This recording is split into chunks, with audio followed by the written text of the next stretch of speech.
So అలాగే మీ family గురించి చెప్పలేదు మీరు. సో ఎప్పుడు మ్యారేజ్ అయింది, పిల్లలు? మీరు న్యూజిలాండ్ లో ఉండగానే, ఐ మీన్ న్యూజిలాండ్ లో ఉండగానే మ్యారేజ్ అయిందండి. 2007 లో మ్యారేజ్ అయింది. ఓకే. సో తను కూడా జ్యోతి వచ్చేసి సేమ్ కాలేజ్ అండి ఇద్దరం. ఓకే. కాకపోతే అక్కడ కలుసుకోలేదు మేము కాలేజ్ లో, ఉస్మానియా యూనివర్సిటీలో. 5 years తను నాకు జూనియర్ అనమాట. ఓకే. కాకపోతే మేము ఇద్దరం కలిసి ఒక కామన్ నెట్వర్క్ లో ఆన్లైన్ లో కలుసుకున్నాము. సో అట్లా మ్యారేజ్ అది చేసుకున్నాం అండి. 2007 లో అయింది. 2008 లో ఫస్ట్ ఒక అబ్బాయి పుట్టాడు, అండ్ సెకండ్ వచ్చేసి 2012 అండి. ఇద్దరు బాబులు. సో వాళ్ళిద్దరు కూడా న్యూజిలాండ్ సిటిజన్స్. ఇప్పుడు మీ పేరెంట్స్ ఎక్కడ ఉంటున్నారండి? అక్కడండి, సేమ్ టేకిల్పల్లి. నేను పుట్టాను అక్కడే, అప్పటి నుంచి వాళ్ళు అక్కడే ఉన్నారు. సో నాన్నగారు ఇంకా వ్యవసాయం చేస్తున్నారు? లేదండి, ఇప్పుడు అంతా హ్యాపీగా అక్కడే ఇంట్లోనే ఫుల్ చెట్లు అవి బాగా. నాన్నగారికి ఏంటంటే వ్యవసాయం బాగా ఇంట్రెస్ట్ కాబట్టి అక్కడ ఒక ఉద్యానవనం లాగా బాగా డెవలప్ చేశారు యాక్చువల్గా ఇల్లుని, and that actually enjoy. So ఎలా అనిపిస్తుంది మిమ్మల్ని చూస్తాను నాన్నగారికి? ఇప్పుడు ఆయన విష్ ఇది అంతే కదా, ఆయన అభిష్టం మేరకు మీరు వచ్చారు, పుష్ చేశారు నన్ను. ఓకే. చాలా ప్రౌడ్ గా ఫీల్ అవుతారండి. ఎప్పుడు మీకేమైనా రిగ్రెట్స్ ఉన్నాయా? లేదండి, అసలు ఈ ఫీల్డ్ లోకి వచ్చినందుకు కానీ అది ఇంకోలా ఉండేది. Very thankful to actually my dad. నేను యాక్చువల్గా అప్పుడు నాకు స్టిల్ రిమెంబర్, ఆ రోజు ఎంసెట్ కౌన్సిలింగ్ రోజు నాకేమో ఈధర్ ఎలక్ట్రికల్ కానీ లేకపోతే జనరల్ గా కంప్యూటర్స్ కానీ జాయిన్ అవ్వాలని ఉండేది అప్పట్లో, అంటే ఆ రోజు. కాకపోతే ఆ రోజు నాన్నగారు నన్ను ఒక చిన్న మాట అన్నారు, అరే మన అగ్రికల్చరల్ బ్యాక్గ్రౌండ్ కదా, ఫుడ్ టెక్నాలజీ తీసుకుంటే ఏదైనా ఉపయోగపడుతుంది మన ఊరికి కానీ ఏదైనా కానీ అని. సో బ్లైండ్ గా ఇంకా నేను ఆయన మాటలు ట్రస్ట్ చేసి ఆ రోజు తీసుకోవడం జరిగిందండి. I'm very thankful. జనరల్ గా అండి, ఇప్పుడు అంటే మీరు 2002 ఆ టైంలో అన్నట్టున్నారు కదా, రైతు కుటుంబాల నుంచి వచ్చిన వాళ్ళే వాళ్ళ పిల్లల్ని ఇలాంటి ఫార్మింగ్ లోకి వాటికి వెళ్ళనివ్వట్లేదు. ఇప్పుడు కాదు, లాస్ట్ 10-15 years నుంచి ట్రెండ్ అదే. అవునండి.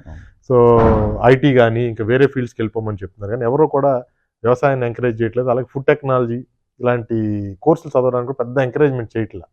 సో బట్ మీరు ఆ టైంలో అది కాదనుకుని, ఎలక్ట్రికల్ ఎలక్ట్రానిక్స్ కాదనుకుని ఫుడ్ టెక్నాలజీకి వెళ్ళారు. అవునండి. సో డెఫినెట్లీ గ్రేట్ అండి. థ్యాంక్స్ టు మీ ఫాదర్, నిజంగా అప్రిషియేట్ చేయాలి. ఆయన వెరీ గ్రేట్ఫుల్, చాలా హ్యాపీ అండి. సో యా, ఆ డెసిషన్ మూలంగా నేను వెరీ హ్యాపీ. ఓకే. సో ఈ జర్నీలో అండి మీరు ఆల్మోస్ట్ 20 years మీరు వర్క్ స్టార్ట్ చేసి మీకు బాగా స్ట్రగ్లింగ్ పీరియడ్ ఏమైనా ఉందా? స్ట్రగ్లింగ్ 2008 లో అప్పుడు రిసెషన్ వచ్చిన టైంలో కొంచెం న్యూజిలాండ్ ఎకానమీ అది బాగా ఎఫెక్ట్ అయిందండి. ఆ 2008 నుంచి 2009-2010 వరకు బాగా స్ట్రగుల్ అయ్యాము, ఎందుకంటే అప్పుడే మ్యారేజ్ అయ్యింది యాక్చువల్లీ, అండ్ బాబు కూడా 2008 లో పుట్టాడు. అండ్ కివీ ఫ్రూట్ ఇండస్ట్రీలో వర్క్ చేస్తానని చెప్పాను కదా, ఆ కివీ ఫ్రూట్ ఇండస్ట్రీలో తర్వాత నాకు 2010 లో ఒక 1 year గ్యాప్ వచ్చిందండి నాకు. ఓకే. సో ఆ గ్యాప్ లో ఏంటంటే చాలా జాబ్స్ నేను అప్లై చేయడం జరిగింది. జాబ్ లాస్ అయ్యారు అప్పుడు? లాస్ ఏం లేదండి, అది కాంట్రాక్ట్ జాబ్. నేను వెళ్ళింది కూడా కాంట్రాక్ట్ జాబ్ అది. ఓకే. సో అది 1 year కాంట్రాక్ట్ కానీ నేను వెళ్ళానండి యాక్చువల్గా. కివీ ఫుడ్ ఇండస్ట్రీలో 1 year కాంట్రాక్ట్ అని వెళ్ళి నా కాంట్రాక్ట్ ఫినిష్ చేయడం అయిపోయింది. సో నేనేమనుకున్నానంటే ఇంకా అదే అక్కడి నుంచి హనీ ఇండస్ట్రీలోకి జంప్ అవుదామని అప్పటి నుంచే ప్లాన్. కాబట్టి నేను జాబ్స్ అప్లై చేయడం స్టార్ట్ చేశాను 2008 నుంచి. ఆ రిసెషన్ బాగా ఎఫెక్ట్ అయిందండి actually. So 1 year as a family బాగా స్ట్రగుల్ అయ్యాం, ఫైనాన్షియల్ గా ఎవ్రీథింగ్.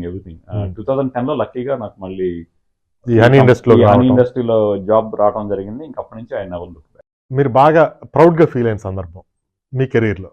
యాజ్ ఎ సైంటిస్ట్ కాబట్టి మీరు ఎన్నో ఇన్నోవేషన్స్ చేసి ఉంటారు, ఎన్నో కొత్త ఆవిష్కరణలు చేసి ఉండొచ్చు, బట్ మీకు బాగా తృప్తినిచ్చింది ఏంటి అసలు ఈ దీంట్లో కూడా?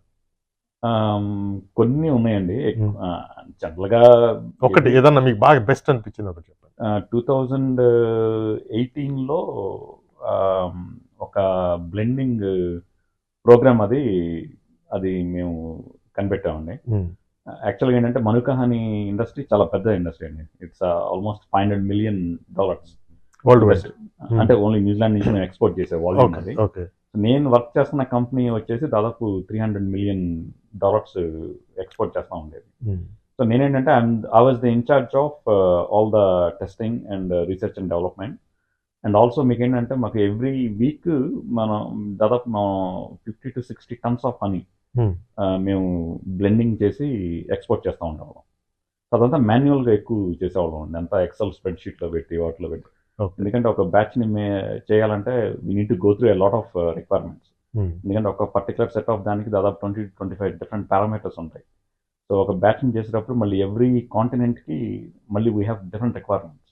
ఓకే. సో ఇదంతా ఆటోమైజ్ చేద్దామని నేను ఇంకొక కొలీగ్ ఇద్దరం కలిసి ఒక చిన్న ఆర్ లాంగ్వేజ్ అని ఒక స్టాటిస్టికల్ టూల్, అంటే నాకు ఎక్కువ ఐడియా నాది ఇట్లా చేద్దామని ఇద్దరం కలిసి actually we develop blending program అండి అది. అది ఆన్లైన్లో చేసి దాని కోడింగ్ అంతా చేసి సక్సెస్ఫుల్గా దాన్ని ఇంప్లిమెంట్ చేసాము. దాని మూలంగా వీ సేవ్డ్ ఆల్మోస్ట్ $4 million అండి company. That was the biggest, చెప్పాలంటే ప్రౌడ్ మూమెంట్. అంటే మనీ సేవ్ అయినాయి కాబట్టి. Otherwise very happy with the rest of other things.